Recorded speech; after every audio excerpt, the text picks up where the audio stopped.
Okay. Hi, welcome everyone to the last panel of today with the title Pandemic Public Space. Here we have the pleasure of having RJ Rushmore with us. RJ has been involved with contemporary art since 2008 as a writer, curator, photographer, arts administrator, and fan. With a focus on graffiti, street art, public art. He promotes art outdoors in galleries and online. RJ founded the street art blog Vandalism and has also worked in the Lisa Project, Mural House Philadelphia, Creative Time, and the New York City Mural Arts Project. Currently, RJ is co-curator of art in at places.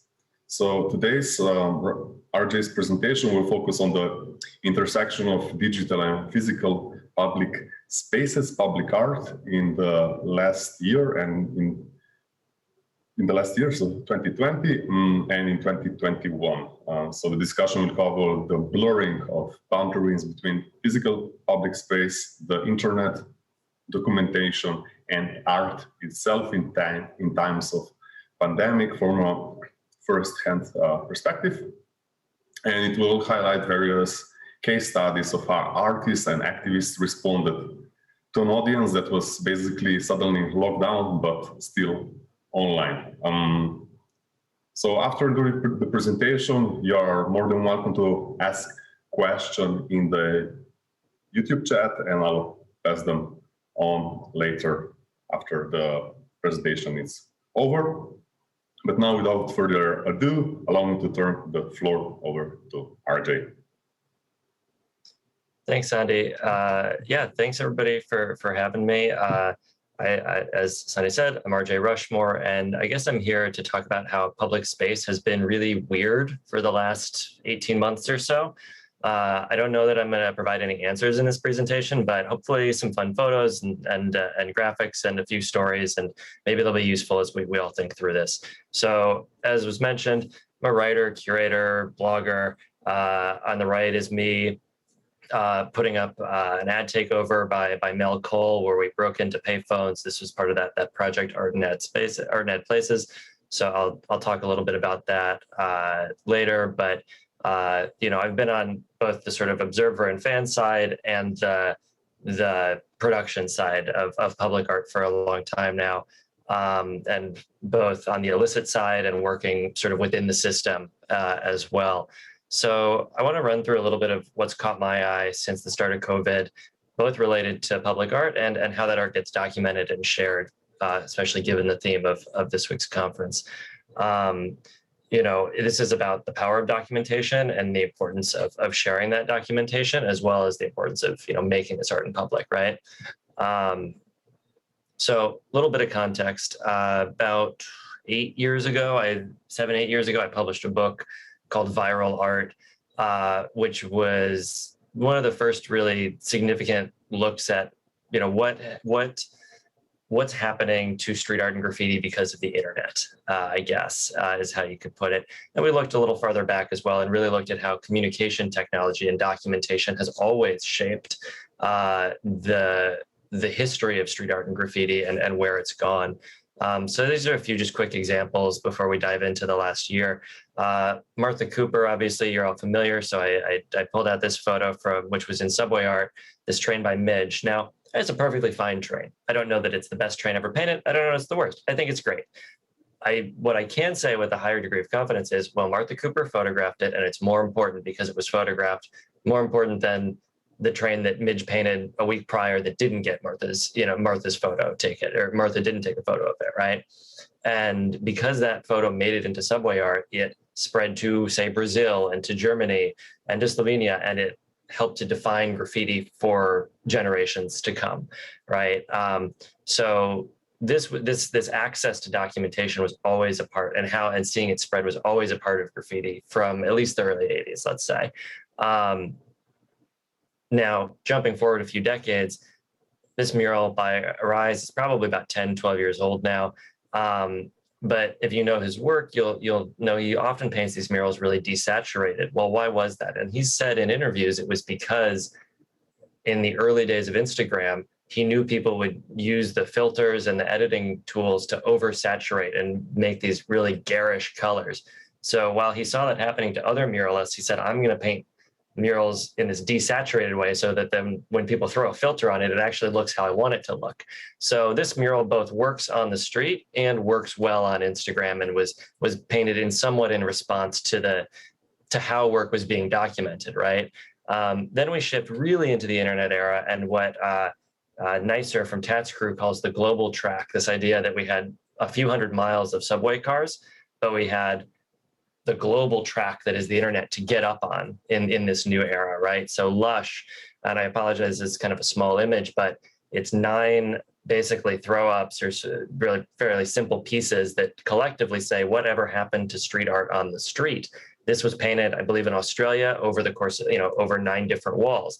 Nobody who saw just the word street or the word the knows what this piece is, right? It has no meaning to somebody actually seeing it on the street, but thrown together in Photoshop and posted on Instagram or what have you, it only makes sense when viewed online, and I think it's quite funny. So Lush, even a decade ago, was making work that only functioned on the internet, right? He was getting up online and knew that his primary audience was no longer the person walking by or seeing the train car or seeing the piece on a wall, but actually was the person seeing it online. Because he could paint that in Melbourne and a few hundred people could walk by it and then it gets buffed and it goes away. Or he can do something that gets seen by tens of thousands, hundreds of thousands of people online. Similar to this was Olek, who had, this piece was in New York. This was probably 10 or 12 years ago. She yarn bombed this sort of pink and purple camo pattern on an existing sculpture in Lower Manhattan. And this is kind of an iconic sculpture. People photographed it in the morning when she did this. And by the time those photos hit the internet, the police had already taken the thing down and repaired, quote unquote, the work. So that piece went viral and it was on all the websites and it made all the news stories after it was destroyed, right? So it really doesn't even matter that it was built to disappear. Does it matter that it lasted an hour or 10 hours or 10 years, right? It lasted an hour, but it still was a success as a work of public art, right? And from a work of public art that got sort of online buzz. So those are some of the things that I was investigating in viral art, and we'll see how those play out in the last year. I think those lines between like what does it mean to paint on a train versus to do what Lush was doing are increasingly blurry. So these are some of the ideas and questions that we'll run through the rest of this presentation. What is this pandemic public space, this silly term that I'm using here? Well, I think we have to assume that public space for the purposes of this can be something both sort of IRL, physical, or something totally digital.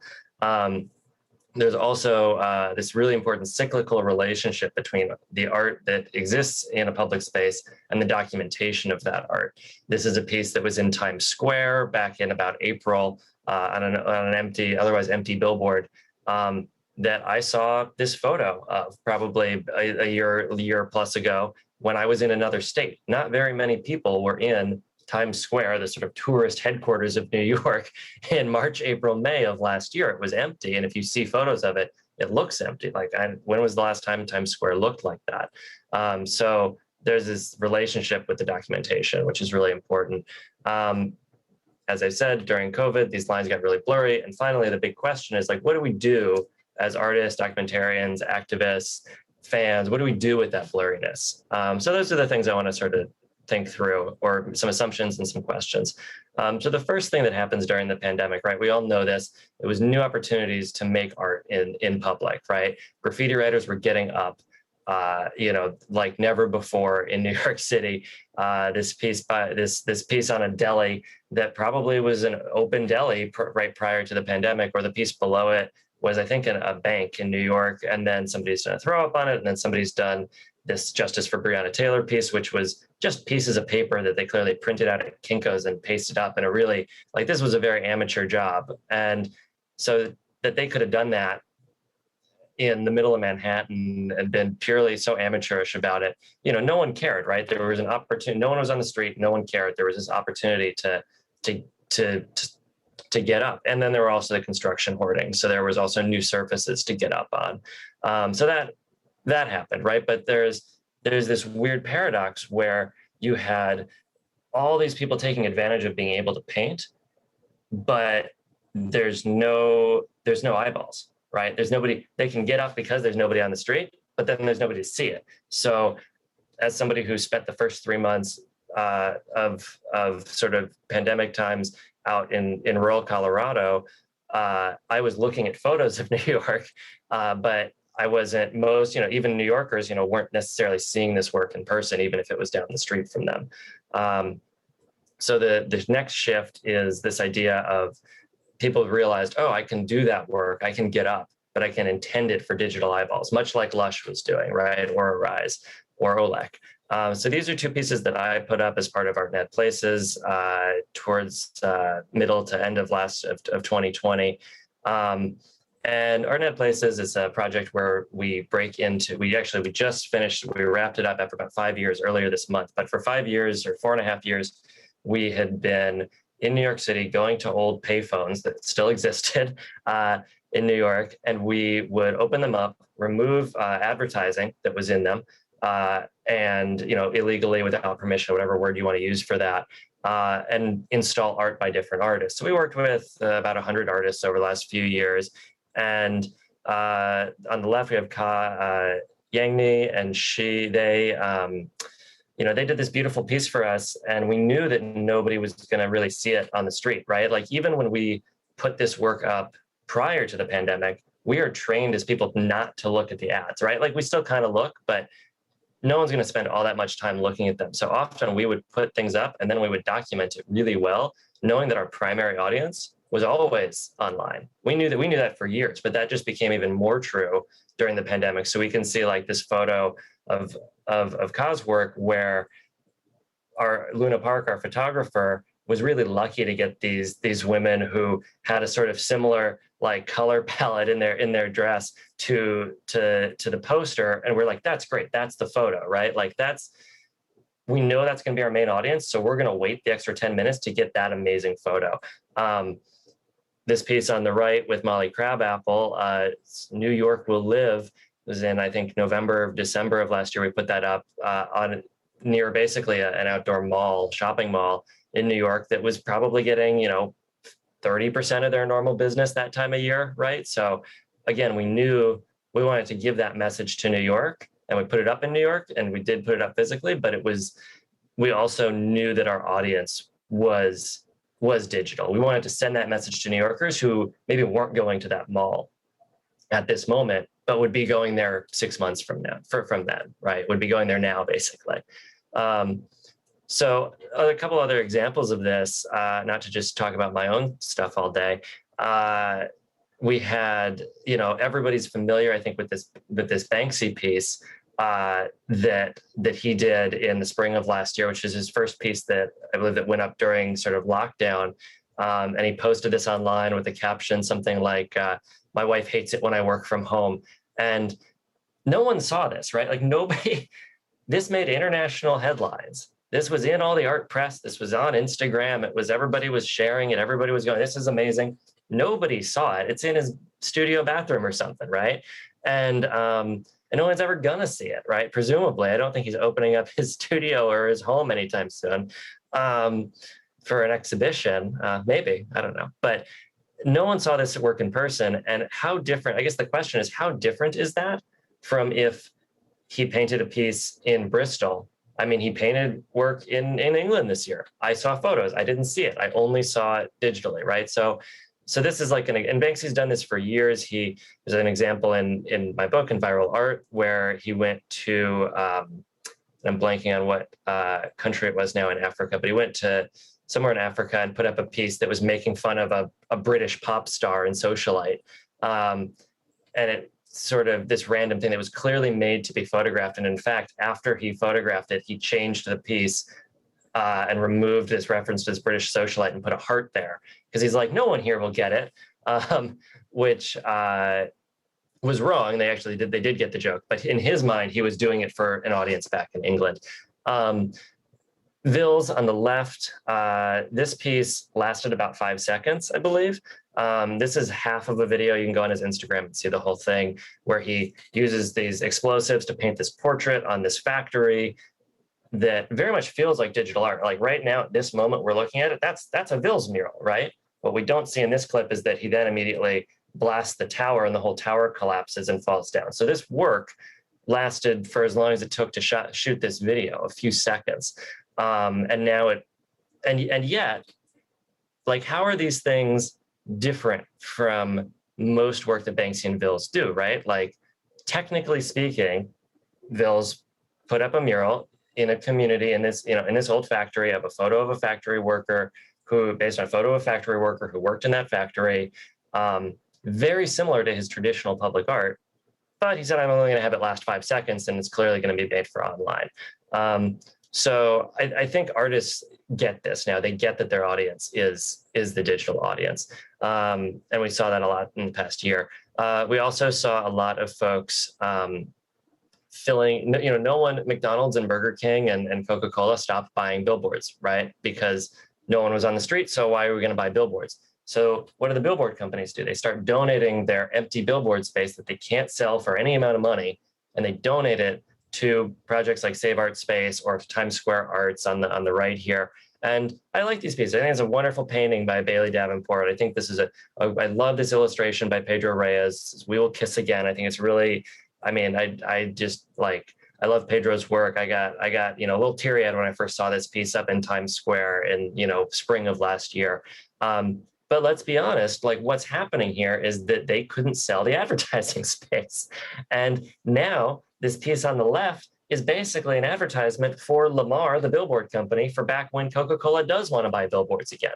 And I don't remember, to be honest. I pulled this photo off a website. I don't remember where the Bailey Davenport piece is. Maybe Los Angeles. I don't know. I see palm trees. It doesn't matter, right? Like, Bailey Davenport probably did not see this piece in person. Pedro Reyes, he's based in Mexico. I can't imagine he was up in Times Square seeing his art up in person, 3 stories tall, 4 stories tall. But they saw the photos, right? And we all saw the photos, and those photos were shared online. So there was this weird thing of filling these ad spaces as a kind of act of people say, oh, this is charitable or this is rebellious, whatever. I would say, no, this was they couldn't sell billboards to Coca-Cola. So they said, we don't want it to be empty. It's better that there be art there. That looks cooler. It's a PR spin. And people are like, wow, this is so great. Art up in public, art up in the billboards. I say, yes. And let's keep it that way now that there's demand and people are in the streets again. And when Coca-Cola comes back and says, I will pay you for that billboard space, we as a society should say, we don't want to license that anymore. We don't want to let people erect billboards and sell Coca-Cola billboard space. We liked that it was art, and none of us got to see it in person. Now we can. We should keep it. Another quick example of that is Nina Chanel Abney. This was the Public Art Fund, which is a big public art program in New York City. I really like this piece by Nina, but it's a tribute. It's her version of the Statue of Liberty, which personally I wouldn't have, if I were walking down the street, realized that just by looking at it, right? I figured that out by going to the website, seeing this photo, reading Nina's artist statement. So again, the assumption was people were not going to be seeing this in bus shelters around New York, even though it was up around bus shelters in New York. The assumption is they were going to see it online. So I just thought that was very weird that, like, JC Decaux, this ad company, gets to be like, we donated all this space, we put up all this art, but no one actually saw the art. We just saw photos, right?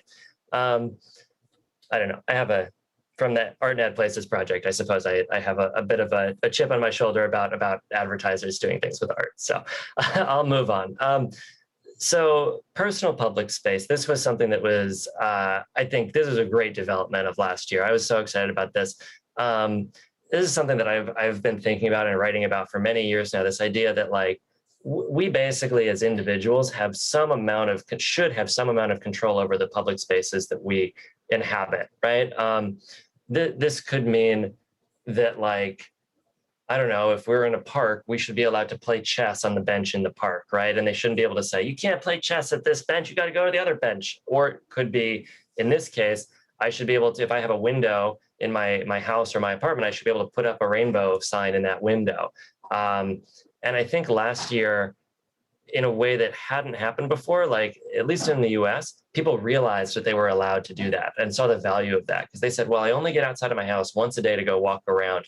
And I love seeing posters in everybody's window that it's a, positive message for healthcare workers, right? And essential workers. Or, here in New York City, and I know many cities around the world, right, at a certain hour, everyone would bang pots and pans out the window, right? And that was kind of its own kind of taking up public space through sound, in a way that was, you're still within your own home, you're within your rights to do that, right? And suddenly, cool, I have personal control over this one little bubble, which is maybe my house, maybe it's banging a pot and pan out my window, maybe it's putting up a sign on my front lawn that I've handmade. And I just don't think people were I don't think the average person was thinking that way 18 months ago. And now I think that they see that as a possibility. And we also saw that on Instagram, right, where people were posting these illustrations, like this one by Hippie Potter. And we all, I just picked this as kind of a general example, right? Like, we've all seen people posting on social media these messages last year, whether it was thanking essential workers or talking about Black Lives Matter or what have you, and maybe not just posting what was going on in their life, but posting art and political stories, right? And so I think there's something about, like, people put stickers on their laptops. Now they're putting stickers on their houses, and they were putting stickers in their Instagram stories to share their views in a way that maybe they hadn't been, which I think is really powerful and exciting, and I hope it continues. Now, I know we've had a few presentations at the conference on the Black Lives Matter movement. So I want to look at these ground murals that were happening all across the United States and the world, through the lens of marking and claiming public space. So, I really think this is sort of the one of the most important things about these murals, right? It wasn't about the slogan being like, it's a great slogan. It's not about saying that was the best slogan ever, or saying this is the most beautiful art ever, right? It's text art. It's fairly standard. It's fine. It was about claiming whole city blocks. Hang on one second. Rachel, maybe just make sure you're quiet. Sorry, my partner's in the background making lunch. I hope it's not too loud. What was I saying?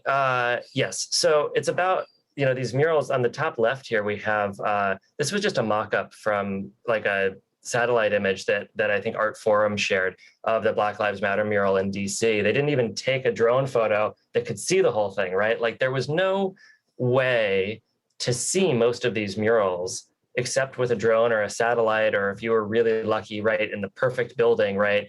But it was about walking that space. It was about walking those 2 or 3 or 4 blocks and saying, on these 2 or 3 or 4 blocks, we have claimed space for this movement and this message.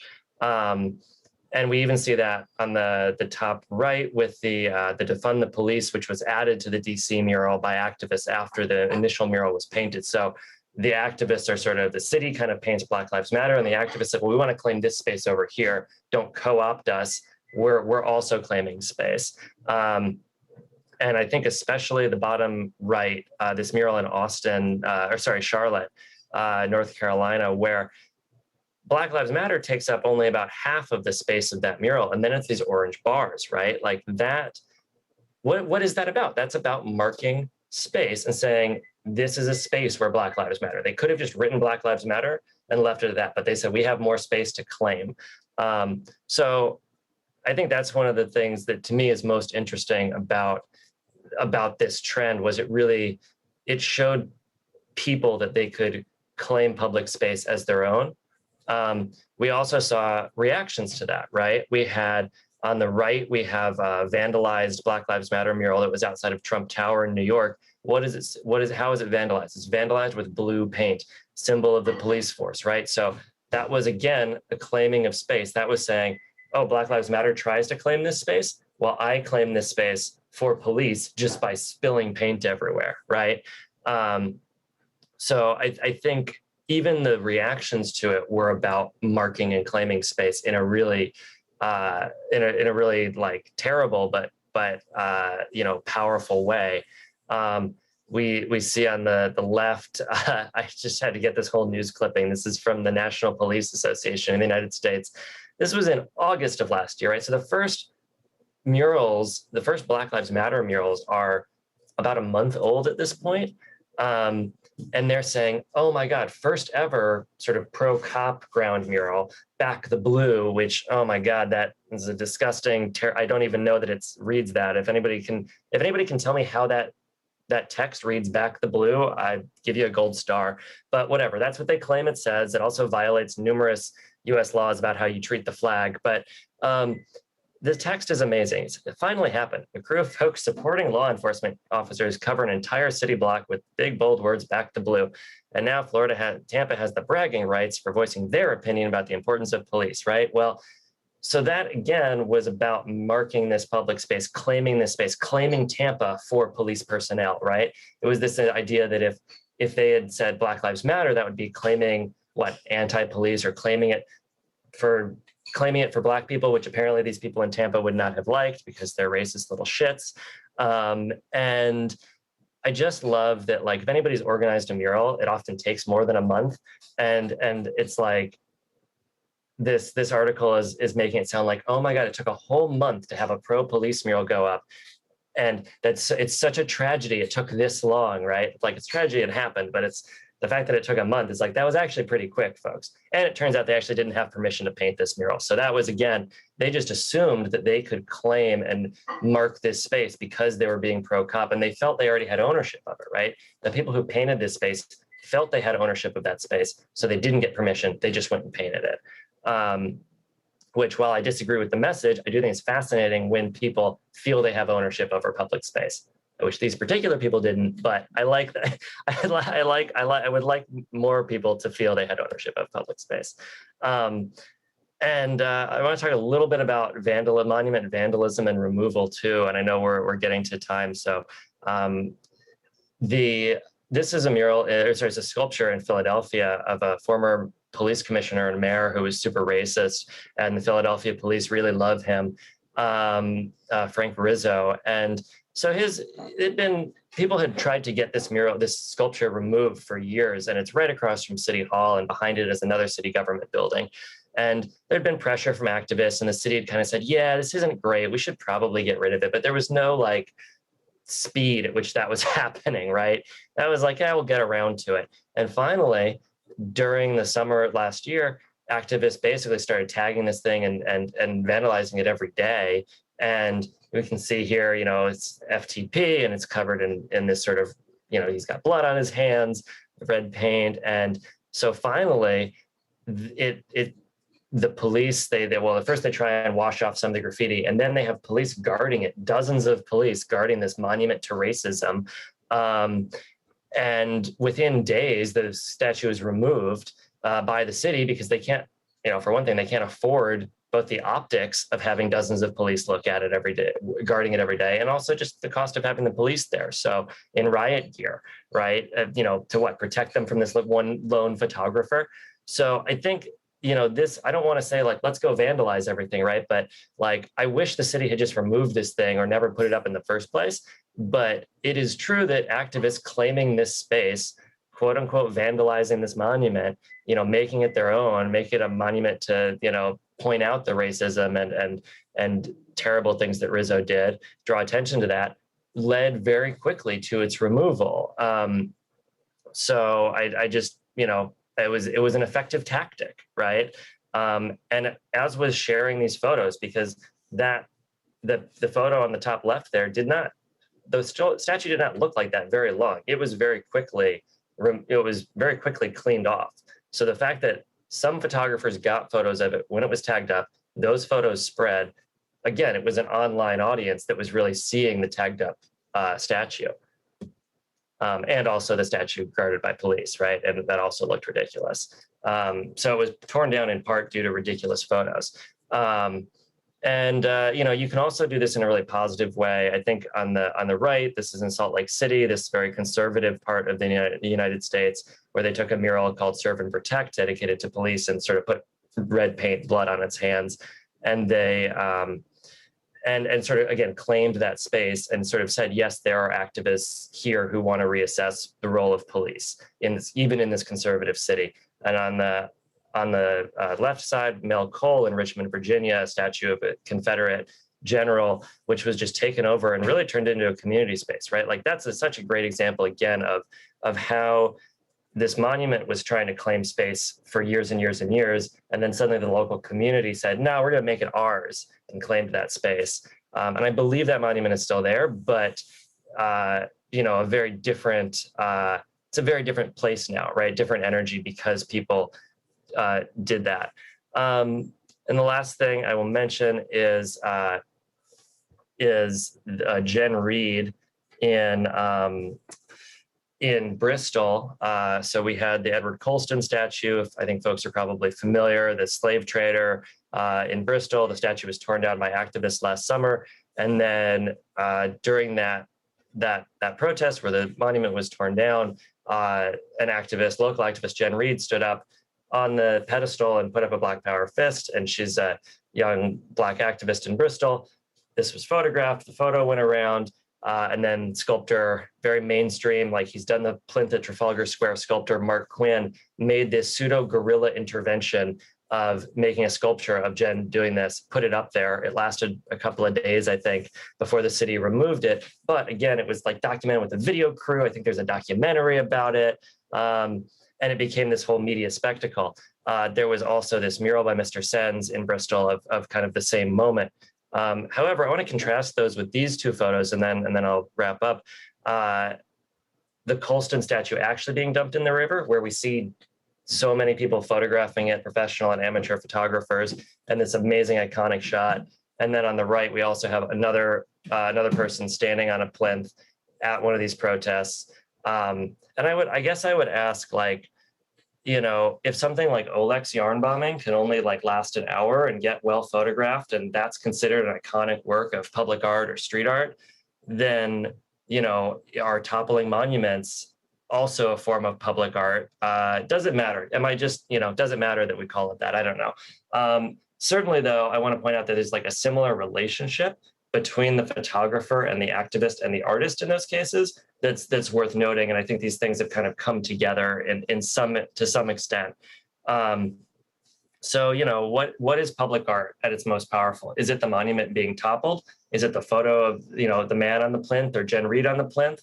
Is it the new mural by Mr. Sens? Or is it the sculpture of Jen Reed on the plinth that only lasts a day? You know, which of those to you, first of all, is maybe public art or not, but which of those is the most powerful image, message, performance? Yeah. So that's where we're at. That is how I'm thinking about public space these days. Thanks. Okay. RJ, thank you for this wonderful and very visual presentation. So now I'm opening the floor for questions. Basically, just feel free to type in the chat your comments, insight, and questions. We have pretty much 10 minutes left for a discussion. But yeah, immediately after hearing your presentation or the title of your presentation, I immediately kind of jumped in kind of the situation in Ljubljana, in my town, where basically there were, of course, graffiti and street art that were pushed by the COVID situation. And here there is a wonderful piece written by Mitja Velikonia, the panelist from yesterday, how basically graffiti and street art responded to the pandemic. And here, for example, if I compare it also to the examples you presented, there were like kind of two groups of graffiti, and mostly of them were centered or gravitated around some pertinent political topics and questions. So, I don't know, they were against the elite, the government, the so-called security states. I don't know, one wonderful one, it's that I like to quote, is the fascism under the mask of Corona, and so on. And the second group of the pandemic-related, this political graffiti and street art were about, let's say, the New World Order, conspiracy theory, and so on. So basically, what I wanted to know is if you know any of the similar practices of this as you were already explaining, reappropriation of public space by political graffiti. I mean, in a way, sort of all of those you presented were one way or another political, but still I would like to hear more about that. Yeah, I mean, I saw that article, and I think it's fascinating to see, first of all, just how different governments, right, were responding to COVID, and how people in different places were responding as a result. And so I would say, you know, there's been, as I was saying, there's a lot of more opportunities for sort of amateurs to get up, let's say, in the last year. And so you've seen both, let's call it left-wing, right-wing, conspiratorial, pro-healthcare. You've seen a mix of all of that on the street. And the stuff to me that's always interesting is when that becomes a conversation, right? When one person posts something, whether they intended to, I'm thinking of a piece in New York recently that poster artist who's been getting up, and I don't think they intend their work to be all that political, but local right-wing groups have decided that it is, and then they'll start vandalizing it, and then people will come back and vandalize the right-wing group stuff, and it becomes this weird conversation. I used to get into kind of these, you know, almost fights by proxy through stickers with local neo-Nazis in a neighborhood I was living in here in Brooklyn, and this happened right after the election of Donald Trump. We saw this uptick of really far right graffiti, just flat out Nazi graffiti in this neighborhood. So I would rip down their stickers. I'd put up my own stickers. They would then put something up in return. I went and got eggshell stickers that were harder to remove. And, you know, I wish that conversation didn't have to take place, because I wish that they weren't in my neighborhood. But part of me goes, well, I'm glad if they're going to be here, I'm glad that we know that they're here, because now we can do something about it, right? So it has been interesting to see with all the amateur stuff that's gone up, more of a diversity of views in conversations in street art, right? Because I think when you think of a street artist who's going to do like radical graffiti, it's a very narrow view of what that could look like. And so I think that's happening in certainly more places I think that's happening in a lot of places. I've been hearing that for sure. And I think it's just that opportunity for more amateurs to get up is a part of that, personally. Great. Again, the online audience, if you have any questions, please write them down in the chat. But yeah, referring to what you were answering now, basically, yeah, graffiti and also street art in a way, it's like very interactive. And I think like even here in Ljubljana and elsewhere, as you were saying, it came like sort of obvious. It was obvious, you know, that this interaction changes. But in a way, you were also speaking in the presentation about how, sort of, let's say, the public spaces in a way expanded, not in terms only that it colonized more of the digital world or social media and so on, but physically expanding. And now it's kind of retreating again. Do you expect or that there might be again another confrontation there, you know, in the sense that, people got used to that they can paste up on billboards and so on, that they put stuff in their courtyards and so on. But what about now that we are basically entering another phase of the pandemic, or maybe even leaving another one? Yeah. I mean, I think in regards to the billboard work, the vast majority of what was going up, and not everything, and there were other people beyond just my own project that were doing things certainly without permission on billboard spaces, but a lot of the billboard stuff that I saw getting lots of attention, you know, particularly outside of any given city, right? The attention that folks were getting press attention online, tended to be things that were being done with permission, right? And so unfortunately, my personal, you know, depressing, cynical expectation is that, well, if you were asking for permission, when people stop giving you that permission, you're probably going to go, oh, cool. Okay. I guess I have to stop now. Right. And how angry are you going to get? I would love to see pushback on that. I would love to see the public in any given city that was like in New York, where we had our bus shelters basically turned over for public art last summer. I would love to see the public push back and say, we want to keep it that way, and not have whatever Coca-Cola and Burger King come back. But I don't know that we're there yet, right? I don't know that the majority of people looked at it that way as like, cool, this could be a new state of way of doing things. So I don't know. I hope that at least people keep this idea of, oh, I can use my own home, my own windows as a place for conversation, right? I think that's something that I would hope I don't see why we would stop doing that, right? There's no one who's going to yell at you for doing that. You realized in that case, I think you realized you didn't have to ask permission, right? Rather than asking permission of the billboard company, you just went, I don't have to ask anyone's permission to put up a rainbow in my window. I can just do that. And so I think that's exciting. I hope that stays. Okay, great. I'm just checking if we have any questions from the chat. No? All right. Maybe my last question would be on another topic. For your presentation, it seems that many artists, including street artists and others, felt interpolated in COVID to leave their mark in public space.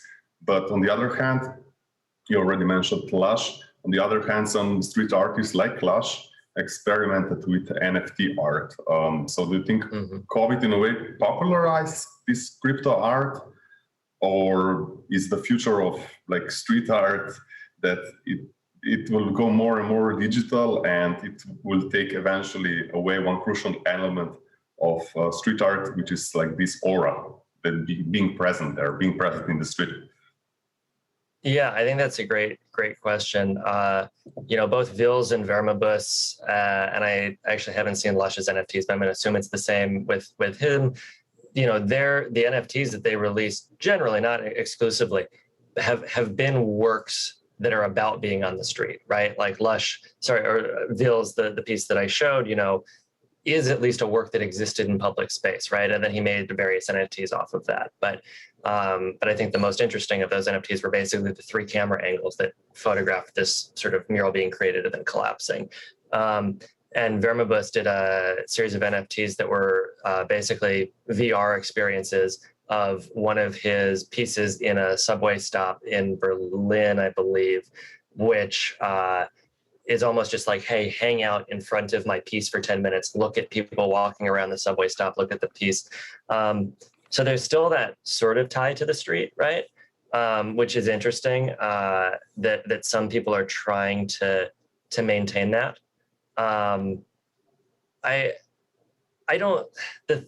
we're going to talk about like public space, right? Like, I don't know, the fact that something's been minted as an NFT doesn't keep it from going viral, doesn't make it necessarily go more viral, right? So it can be shared or not shared regardless of the NFT status. So look, if artists want to, make some money and people want to buy stuff, that's wonderful.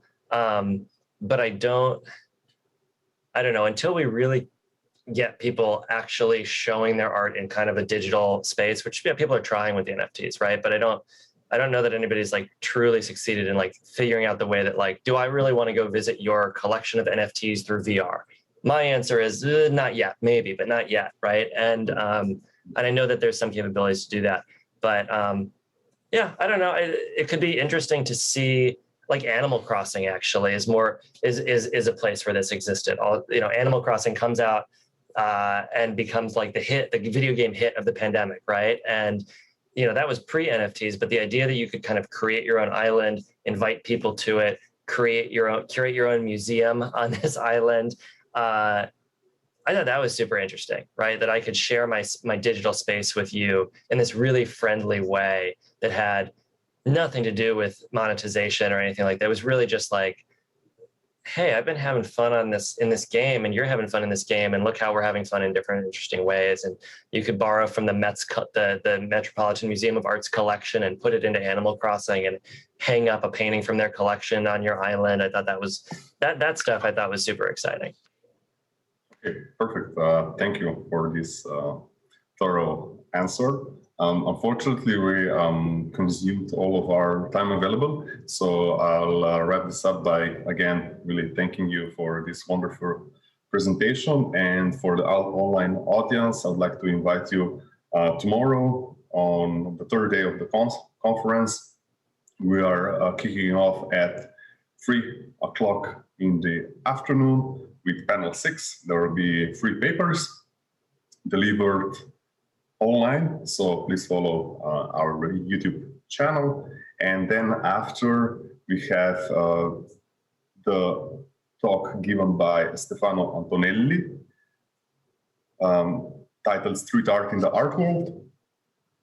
And this is going to be live from Kino Šiška, so everyone welcome, and also streamed online. Later on, there's going to be a screening of the documentary that already was mentioned before, so by Marco Prosepio, The Man Who Stole Banksy. And followed by, this screening will be followed by discussion between good guy Boris and Stefano Antonelli. So thank you again for to everybody, to the audience that was following us, to the chairs and all panelists, and welcome tomorrow again to join us. Thanks so much.